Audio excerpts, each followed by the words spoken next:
Part 2. Suddenly, Nora opened her eyes. It was a beautiful honeymoon suite in a luxurious hotel illuminated by the morning light. The air was fragrant with the scent of fresh flowers arranged in a vase. She was sleeping alone on the bed. Ethan was not there. She sat up. She remembered that they had arrived last night by flight for their honeymoon. But due to the fatigue of the journey, she had fallen asleep as soon as they arrived. Stretching deeply, she got out of bed and walked to the window, where a beautiful view of the vast ocean lay before her. Just then, Ethan entered the room and came up to Nora, wrapping her in his arms. "Do you like this place, Nora?"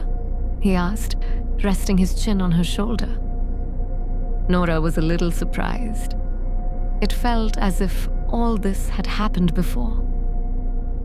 "Yes, this place is very beautiful. There couldn't have been a better place for our honeymoon," she replied cheerfully, brushing away the odd thought. "For me, every place is beautiful where you're with me," he said deeply and kissed her shoulder. That kiss also felt somewhat strange to Nora. Still in his arms, she turned toward him. "But I want to explore this beautiful place with you.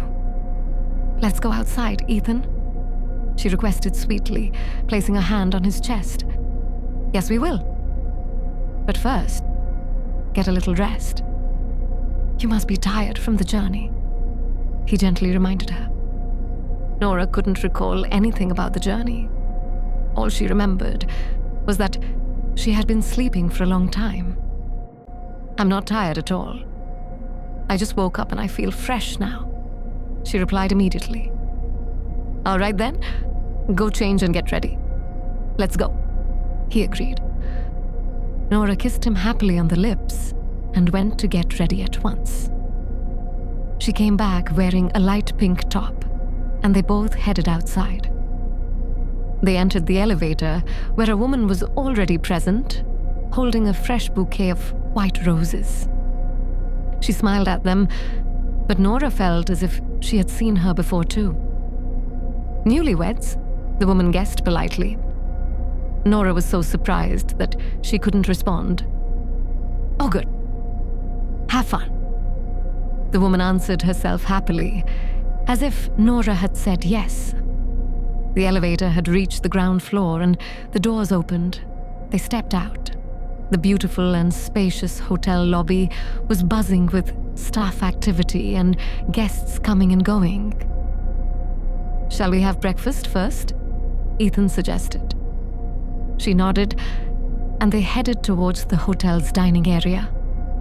They sat at a table and placed their order, which the waiter brought after a while.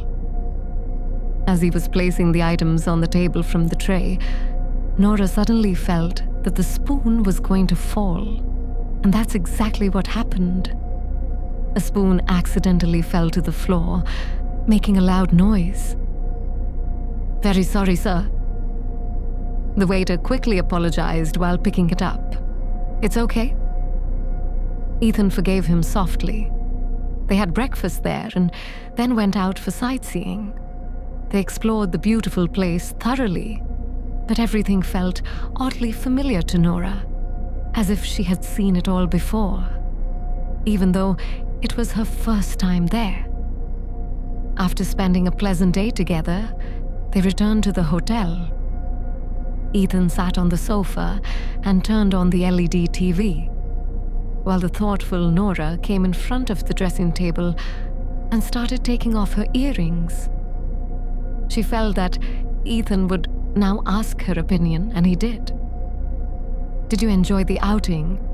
Ethan asked, trying to know her thoughts while stopping at a channel playing a romantic song. "Very much. Let's go again tomorrow morning," Nora replied in a strangely lost tone. Ethan came up to her and embraced her from behind. "And what's the plan for tonight?" he asked suggestively. Nora didn't answer. Ethan took her lips in his own. Then he laid her on the bed and made love to her all night long. Love that, instead of giving Nora pleasure, filled her with a strange confusion. The night passed slowly. Ethan and Nora lay wrapped in each other's arms on the bed. Ethan was in a deep, peaceful sleep, but Nora hadn't slept at all tonight. The digital clock on the side table showed the time in numbers. As soon as the clock displayed 3:33, Nora suddenly began to feel uneasy. Everything around her began to shake. The night bulb and side lamp started flickering. She panicked and tried to call out to the sleeping Ethan, but her voice seemed to be stuck in her throat. The mattress began pulling her in. It swallowed her entirely into itself, and after that, there was only darkness, pitch darkness. Nora opened her eyes. The same room again. Ethan's arrival. The woman she met in the elevator. The hustle and bustle of the hotel lobby. The spoon slipping from the waiter's hand. The sea outside looking strangely familiar. Returning home. Romantic music playing on the LED. Ethan drawing near. All of it was confusing Nora. Ethan was about to lean in to kiss her when she suddenly stopped him. "Ethan, something feels strange," she said. "What feels strange?" He paused too. "Everything. It feels like I'm stuck in a loop. Everything repeats exactly the same every day." She shared her worry, which was clearly visible on her face. Ethan kept looking at her. "There's nothing like that. It's all in your head." He dismissed her concern. "No, it's not just in my head." She disagreed firmly. He said nothing. "Okay, tell me, how long have we been here?" Nora suddenly asked. "We came last night," he replied plainly. "Number, I feel like we've been here for many days, and everything is happening the same way every day. And at 3:33 a.m. every night, something strange starts happening to me. Like someone..." Before she could finish, Ethan gently cupped her face and said, "Nora, it's just your imagination. Nothing strange is happening. Everything is normal. Trust me." He said it with such softness and depth that Nora couldn't say anything more right then. She just kept looking into his deep blue eyes, which held immense love. "But Ethan, She tried to speak again, helplessly, but Ethan sealed her lips with his own and silenced her. He held her close, laid her down on the bed, and completely embraced her. She quietly surrendered herself to him. The night passed slowly. Ethan had fallen asleep, but Nora was determined to stay awake. Leaning against the headboard, arms wrapped around her legs, she was still anxious. She knew this wasn't a hallucination. There had to be a reason behind it all, but what? Nora looked at the digital clock on the side table, which showed 3:31. She quickly turned it off. She wanted to see what would happen if 3:33 never arrived. The digital clock in her hand was off. A deep silence prevailed in the room. Nora's heartbeat was racing. Her eyes were fixed on the turned-off clock, when suddenly, the clock turned on again and displayed 3:33. She panicked and dropped it. Before she could get off the bed, the mattress began pulling her in again. Ethan, sleeping soundly beside her, had no idea about the calamity Nora was facing. She wanted to scream his name, but no sound escaped her throat. At last, the mattress swallowed her, and darkness engulfed everything. Nora opened her eyes. It was morning. She sat up and remained still for a long time. Ethan entered the room with a smile.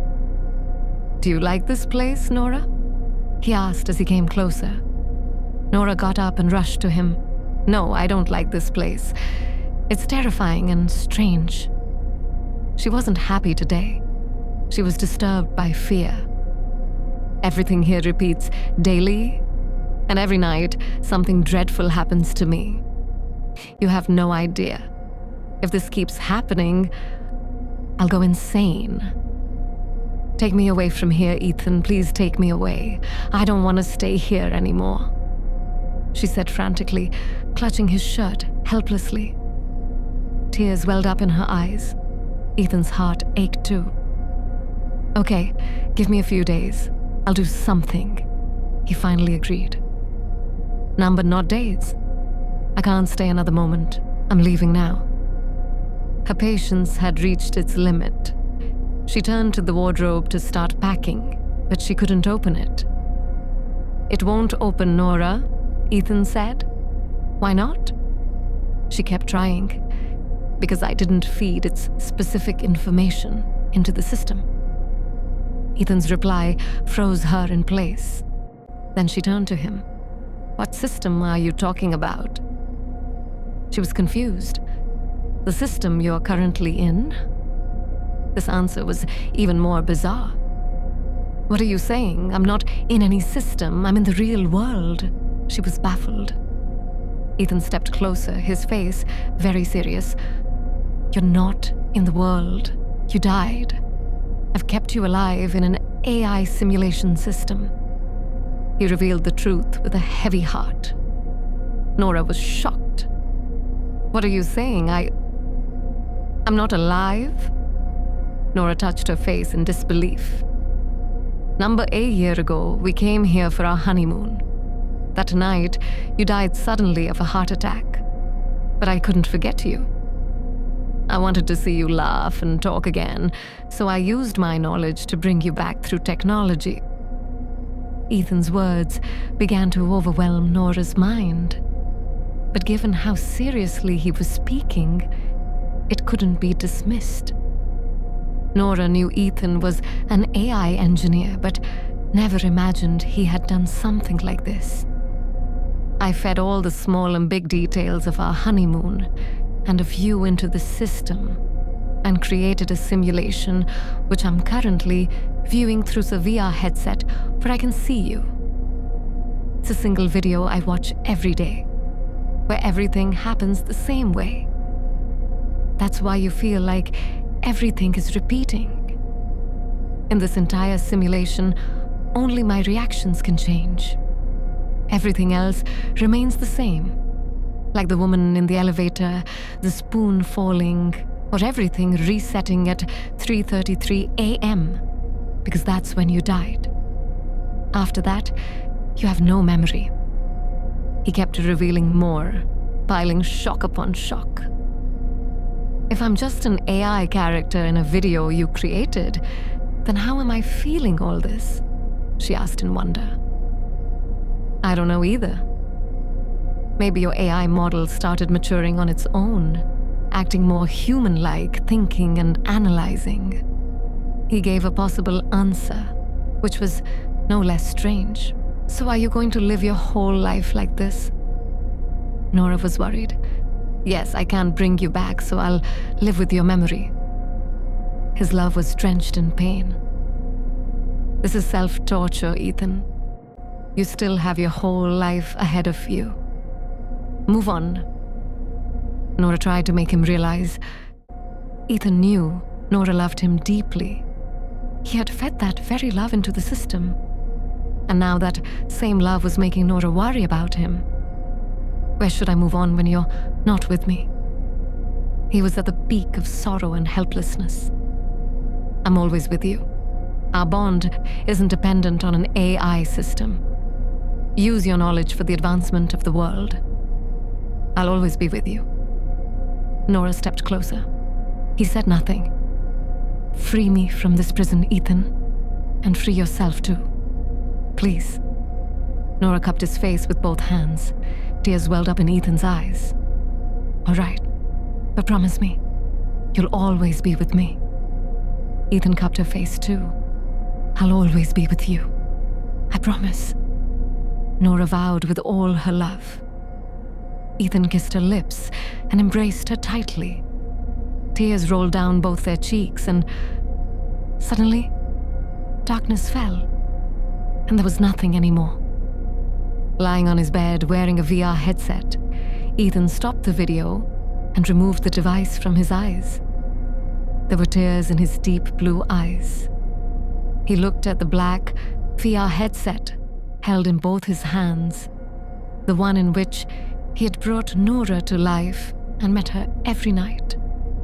But now, love demanded that she be set free.